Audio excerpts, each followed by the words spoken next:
Ilang taon po ang bayad para sa full payment? So, nag-comment si ma'am regarding do sa 10K to 25K cash out only na property natin sa Ortigas, Pasig located. So, ilang taon po ba para mabayaran ito in full? So, depende po sa inyo yan. Okay? Meron tayong payment terms or loan term na tinatawag. Depende po sa age natin. Sa bank financing po, up to 70 years old.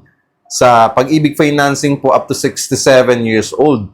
So, kung pasok po tayo sa maximum of 30 years to pay, depende po sa age natin, edi pwede po tayo mag-maximum of 30 years to pay. Kung 10 years to pay lang, 15 years to pay, 20 years to pay, or even 5 years to pay, depende po sa age natin, doon lang po tayo papasok. Okay? So, ngayon, kung gusto niyo pong tapusin din agad yung payment niyo sa property na kinuha ninyo, mapabang financing or pag-ibig financing, pwede naman po kayong mag-advance to principal po para mabilis nyo rin po siyang matapos. Okay? So, i-follow nyo lang ako, Ma'am Tessa, at mag-comment po kayo or i-share nyo po itong video kung nakatulong po to sa inyo. Huwag nyo po akong kalimutan i-follow at i-heart itong aking video na to. Maraming salamat po.